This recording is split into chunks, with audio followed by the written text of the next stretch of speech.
Hello, welcome students. This is class 10th, Rise history session, Rise of Nationalism in Europe. Well, students, we are now discussing about how nationalism grew in Europe. Nationalism means राष्ट्रीयता, राष्ट्रवादी सोच कैसे Europe में अपना जगह बनाई और अपना वहाँ पे अपना जो मजबूत ग्राउंडिंग किया, मजबूत फुटिंग किया वहाँ पे, मतलब कि कैसे वहाँ पे ग्रोथ हुआ, नेशनलिज्म का सोच, राष्ट्रीयता का सोच यूरोप में कैसे ग्रोथ हुआ. अब हम आगे आते हैं. What is nationalism? Nationalism is a feeling of belonging and loyalty that causes people think of themselves as a nation. मतलब कि राष्ट्रवाद सोच, राष्ट्रीयता का सोच क्या है? एक अंदर से फीलिंग है अपनापन का, एक फीलिंग है लॉयल्टी का, जिससे कि लोग सोचते हैं अपने आप को कि हम एक राष्ट्र के एक पार्ट हैं. We are a part of a nation. हम एक इंडिविजुअल नहीं है, बल्कि हम एक नेशन के पार्ट है. We are a part of a nation. और ये जो फीलिंग है कि we are a part of a particular nation, इसी से नेशनलिज्म का सोच, इसी से राष्ट्रवाद का सोच जन्म लेता है. So students, nationalism, what is nationalism? Nationalism is a feeling of belonging and loyalty that causes people think of themselves as a nation. तो हम आगे चलते हैं. During 19th and 20th century, nationalism was a powerful force that could create. तो थोड़ा हम पीछे हटते हैं. हमारे देश में जो स्वाधीनता हुई वो भी नेशनलिज्म के बेसिस पे हुई. तो दुनिया में कहीं पे भी अगर कुछ चेंजेस आई है, कहीं पे भी तख्ता पलट हुआ है, तो वो नेशनलिज्म के बेस पे हुआ है. तो during 19th and 20th centuries, nationalism was a powerful force that could create one nation from separate countries and break one nation up into many countries. मतलब कि 19वीं और 20वीं शताब्दी में भी नेशनलिज्म, राष्ट्रवाद का सोच एक बहुत ही शक्तिशाली फोर्स के तरह उभरा और वो एक देश को कई और देशों में बढ़ गया. बल्कि हम कह सकते हैं कि हम कह सकते हैं और रिफाइंड वे में कि वन नेशन फ्रॉम मेनी से, एक बड़ा राष्ट्र से, एक नेशन से, एक सिंगल नेशन से, एक सिंगल राष्ट्र से कई तरह it raise to many country, मतलब कई छोटे छोटे सेपरेट कंट्रीज में जन्म दिया, जैसे कि जर्मनी और इटली. या दूसरे पार्ट में देख सकते हैं कि break one nation up into many country, मतलब एक कंट्री को कई भागों में बांटना. तो पहला पॉइंट क्या है? One nation from many separate country, मतलब एक सेपरेट कंट्रीज को मिला के एक देश बन गया. वो भी एक हो गया कि यहाँ due to nationalism. Second part क्या है कि break one nation into many countries. तो फर्स्ट पार्ट का एग्जांपल क्या है कि इटली और जर्मनी, वो क्या था? एक one nation from many separate countries. और दूसरा क्या है? Austria, one nation in breakup into many countries. जैसे ऑस्ट्रिया को तोड़ के आपने बनाया हंगरी और टर्की को. तो सेकेंड पॉइंट यहां पे था कि during 19th and 20th centuries, nationalism was a powerful force that could create one nation from many separate countries. For example, Italy and Germany break one nation up into many countries. For example, Austria, Hungary and Turkey. तो Australia एक बड़ा nation था, उसको तोड़ के break करके Hungary और Turkey में हम उसको फॉर्मेशन किया. तो नेक्स्ट पॉइंट पे हम लोग फिर आगे बढ़ते हैं. यूरोपियन सोसाइटी क्या है? European society was divided into 2 classes, upper class and lower class. Upper class क्या था? Upper class comprised of aristocratic people who were dominant group. वो एक एरिस्टोक्रेटिक पीपल थे जो कि समाज को डोमिनेट करते थे. तो अपर क्लास में पहला पॉइंट है लैंडेड डेमोक्रेसी, मतलब कि एरिस्टोक्रेसी पीपल जो कि डोमिनेट करते थे. They had the common interest and lifestyle. वो अपना एक कॉमन कल्चर अडॉप्ट करते थे, अपना लाइफस्टाइल भी अडॉप्ट करते थे. उन्होंने कंट्री का जो एसेट्स है, कंट्री का जो कैपिटल है, कंट्री का जो पूंजी है, कंट्री का जो बिल्डिंग्स है, उसको जो है अपने कब्जे में किया है और उन्होंने खरीदा. Owned large country assets and town houses. तो और most of them spoke French. तो अपर कास्ट के जो लोग हैं, पीपल है, दे were basically mainly rather aristocratic people. They were rich people and they dominated the group of European society. Second, they had a common lifestyle and interest. उनका एक common interest था, उनका common lifestyle थी. These upper class people who were mainly aristocratic people, they owned large country estates and town houses. Most of them spoke French, वो French भाषा बोलते थे. अब सेकेंड पॉइंट पे हम आते हैं, other part of the Indian society, जो कि लोअर क्लास है. लोअर क्लास में जो मेजोरिटी ऑफ पीपल है, they were peasants. Most were landless and work as serfs. जो लोअर क्लास के लोग हैं वो मेनली जो है आपके पेजेंट्स थे, फार्मर्स थे, और वो लैंडलेस थे, उनके पास कोई जमीन नहीं था. दे वर्क एज सर्व्स, मतलब वो दूसरे के यहाँ एज अ सर्व, मतलब as a labour, as a bond, as a what you call bonded labour, वो काम करते थे. Right. Next point, French revolution and idea of the nation. यहां से हमारा टॉपिक चैप्टर स्टार्ट होता है कि French revolution and the idea of nation. हमने फ्रेंच रेवोल्यूशन पढ़ा था क्लास 9th में. आपने देखा कि किस तरह से फ्रेंच रेवोल्यूशन अडॉप्ट हुआ, किस तरह से फ्रेंच रेवोल्यूशन को कंडक्ट हुआ, किस तरह से फ्रेंच रेवोल्यूशन का जो फ्रूट्स है वो मिला. तो हम स्टार्ट करते हैं French revolution and the idea of nation. French revolution started in 1789. ये रेवोल्यूशन जो है 1789 में स्टार्ट हुआ. France was a full fledged territorial state in 1789 under rule of a monarch. France जो है वो 1789 में एक फुल फ्लेजेड नेशनल स्टेट था, और वो एक मोनार्की के अंडर में था, एक किंग के अंडर में था. Political and constitutional changes that came in wake of the French Revolution led to transfer of sovereignty from monarchy to a body of citizens, French citizens. जो फ्रेंच रेवोल्यूशन हुआ, जिसके बारे में हमने लास्ट जिक्र किया लास्ट क्लास में आपसे 9th में, वो कह रहा था कि पॉलिटिकल एंड कॉन्स्टिट्यूशनल चेंज जो हुआ था फ्रेंच रेवोल्यूशन के बाद, French revolution which led to political and constitutional changes, उस चेंजेस के चलते पावर जो है वो ट्रांसफर हुआ फ्रॉम मोनार्की टू सॉवरेनिटी. एक सॉवरेन स्टेट बना, एक ऐसा स्टेट बना जो कि बॉडी ऑफ फ्रेंच सिटीजन्स ने रूल किया. तो political and social and constitutional changes that came in wake of French revolution led to the transfer of sovereignty from monarchy to a body of citizen, French citizens. Next point, various practices adopted to develop a sense of collective identity among people. कई तरह के practice adopt किए गए जिससे कि आम जनता के अंदर एक कलेक्टिव आइडेंटिटी की भावना पैदा हो. एक कलेक्टिव मतलब हम एक राष्ट्र के नागरिक हैं, वो भावना पैदा हो. Declaration of mission to liberate people Europe from despotism. एक मिशन वहां पे चला जिससे कि यूरोप को जो मोनार्की है, जो डेस्पोटिज्म है, मतलब जो तानाशाही है, उससे उसको छुटकारा मिले. तो declaration of a mission to liberate Europe from despotism. Setting up of Jacobin clubs by educated middle class and students of Europe.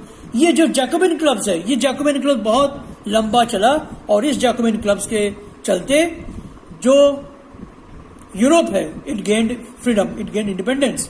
और Jacobin clubs was controlled by educated middle class and the youth, that is the students.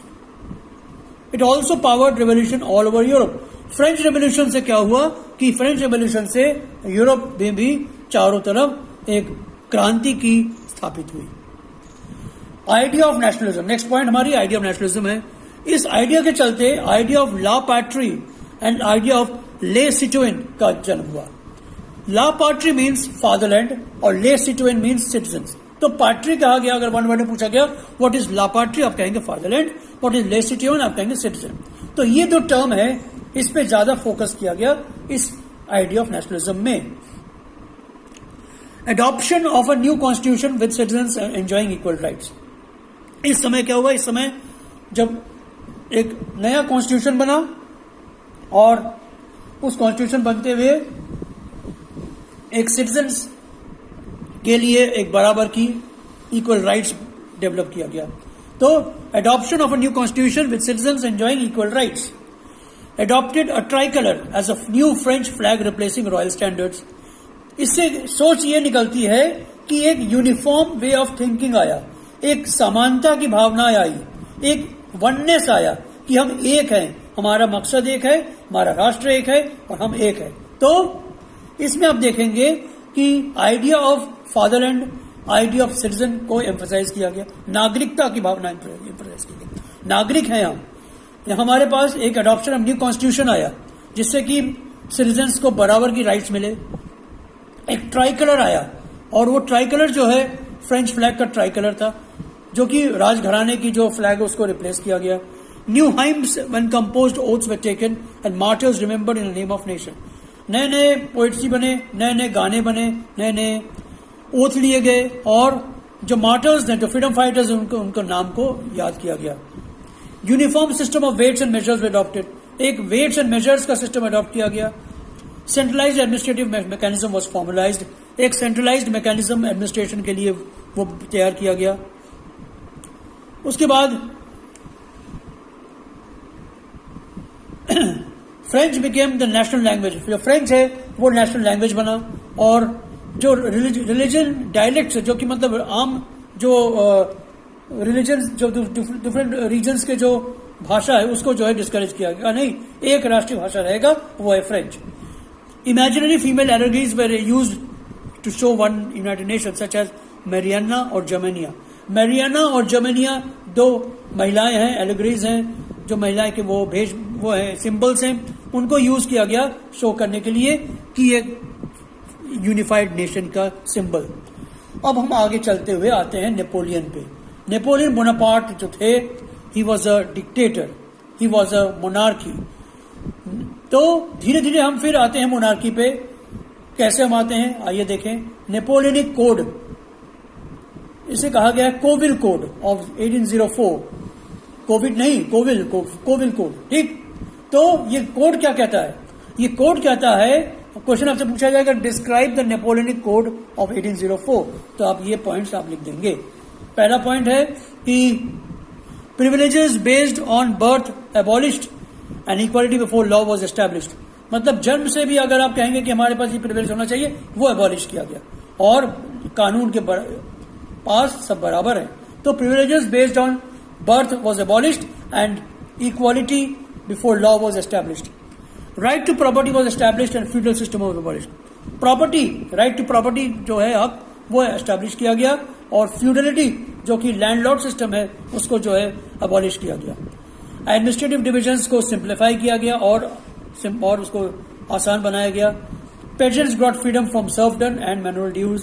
जो landlords थे, जो किसान से काम करा के जो ड्यूज काम करते भी थे प्लस ड्यूज भी देते थे, टैक्सेस देते थे, उनसे वो मुक्ति मिल गई। Uniform laws and standardisation of weights and measures introduce, बराबर एक कानून बना और यूनिफॉर्म वेट्स एंड मेजर्स को भी इंट्रोड्यूस किया गया। एक कॉमन नेशनल करेंसी बना। Guild restriction in towns was removed, मतलब जो रेस्ट्रिक्शन शहर में था, ट्रांसपोर्ट सिस्टम इंट्रोड्यूस किया गया, कम्युनिकेशन सिस्टम को बराबर किया गया। तो नेपोलियनिक कोड, नेपोलियन ने कई रिफॉर्म्स इंट्रोड्यूस किए। भले ही वॉज ए मोनार्की, भले he was a dictator, but he introduced various reform measures. First, privileges based on birth was abolished and equality before law was established. Second, right to property was established and feudal system was abolished. Administration was simplified. Various divisions were simplified. Peasants got freedom from serfdom and manual dues. Peasants जो है वो जो nobles के काम करते थे, जो dues था वो उनसे, जो मैनुअल ड्यूज थे, जो लेबर ड्यूज था, जो टैक्सेस देते थे, उनसे उनको छुटकारा मिल गया। Uniform laws and standardization of weights and measures were introduced. Common national currency was adopted. Guild restriction in towns was removed and transport and communication system was improved.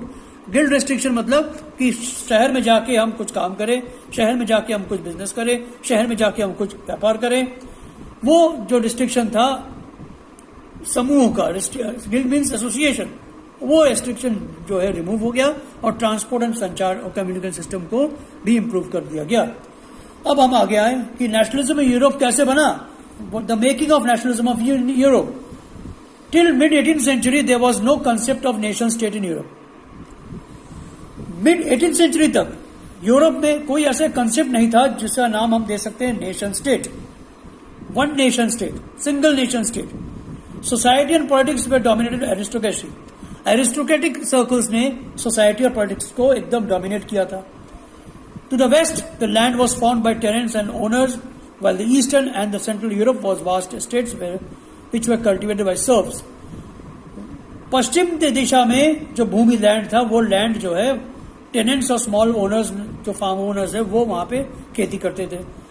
लेकिन पूर्वी और मध्य यूरोप में जो एस्टेट्स था, जो वहां पे संपत्तियां थी, जो वहां पे लैंड थे, जो वहां पे वास्ट एरियाज थे, वहां पे जो कल्टीवेशन था वो सर्व करते थे। Emergence of working and middle class due to industrialisation. अब देखिए, अब धीरे धीरे हम 19th सेंचुरी में आते हैं, वहां पे हम देखते हैं कि धीरे धीरे ये जो सर्वडम है, ये जो एरिस्टोक्रेसी है, ये धीरे धीरे अपना वजूद खो बैठ रहे हैं। तो क्यों? क्योंकि emergence of working and middle class वहां पे शुरू हो रहा है इंडस्ट्रियलाइजेशन बढ़ने से। तो emergence of working and middle class due to industrialisation in 19th century यहां पे हो गया। Educated liberal middle class popularised abolition of aristocratic privilege. देखिए, तो एजुकेटेड लिबरल मिडिल क्लास जब आए तो धीरे धीरे उन्होंने उनका वो पॉपुलर हो गए और जो एरिस्टोक्रेटिक प्रिविलेजेस थे वो धीरे धीरे खत्म होने लगा। अब लिबरल नेशनलिज्म पे हम आते हैं। ये दो पार्ट में बांटा गया है, इन पॉलिटिकल स्फीयर और एक इकोनॉमिक स्फीयर। लिबरल नेशनलिज्म मतलब, लिबरल मतलब क्या? लिबरल मतलब what you mean by term liberal? Liberalisation मतलब कि हर चीज में जो है आप रूढ़िवादी नहीं है, आप हर चीज में आप आसानी से लिबरल सोच रखते हैं। मतलब कि कोई चीज हम काम करने जाएंगे तो हाँ ये काम हो, हम कोई उसमें ये नहीं कि इसी रूल इसी पद्धति में चलना है, इसी मेथड में चलना, नहीं, हम कोई और मेथड भी अडॉप्ट कर सकते हैं लिबरल वे में हम, लेकिन हमको काम हो, हमारा एम क्या है? Job done. तो लिबरल नेशनलिज्म। पॉलिटिकल स्फीयर में देखिए क्या है पहला पॉइंट, गवर्नमेंट बाय कंसेंट, मतलब जो सरकार बनेगी वो सरकार होगा सबके सहमति से। ऑटोक्रेसी का अंत, संविधान को अडॉप्ट करना, अबॉलिशन ऑफ प्रॉपर्टी राइट्स, कोई प्रॉपर्टी राइट्स नहीं रहेगा, कानून के समक्ष सब बराबर है, रिप्रेजेंटेटिव गवर्नमेंट थ्रू पार्लियामेंट, संसद बना वहां पे। ये हो गया आपका पॉलिटिकल स्फीयर। इकोनॉमिक स्फीयर में देखिए मार्केट को फिर छूट दे दी गई, फ्रीडम फ्रॉम फॉर मार्केट करिए, आप बिजनेस करिए, ट्रेड करिए। Removal of state impose restrictions, जो गवर्नमेंट ने रेस्ट्रिक्शन इम्पोज किया था उसको हटाया गया, रिमूव किया गया। गुड्स एंड कैपिटल की मूवमेंट जो है और फास्ट होने लगी। 1834 में एक कस्टम्स यूनियन बना जिसका नाम है जोल्वेरिन वॉज फॉर्म। एक कस्टम्स यूनियन मतलब कस्टम्स ड्यूटी जो आपका देते हैं, सिंगल कस्टम यूनियन बना जिसका नाम है जोल्वेरिन वॉज फॉर्म। ये क्या किया? The union established tariff barriers, abolish tariff barriers and reduce number of currencies from 30 to 2। जो पहले जो था 30 करेंसी हुआ करते थे उससे वो करीब 2 में आ गए। इससे क्या हुआ? इससे ट्रेड, मार्केट, बिजनेस और सिंप्लीफाई हो गया, लोगों में एक अच्छी भावना आई और टैरिफ बैरियर जब हट गया तो और बिजनेस होने लगा, तो बिजनेसमैन, व्यापारी जो है खुश हो गए। अब न्यू कंजर्वेटिज्म आफ्टर 1815, 1815 के बाद एक नया कंजर्वेटिज्म बना, उस क्या ये है? देखिए क्या, व्हाट इज दिस? जब after defeat of Napoleon government way driven by spirit of conservatism. अब ये कंजर्वेटिज्म क्या है?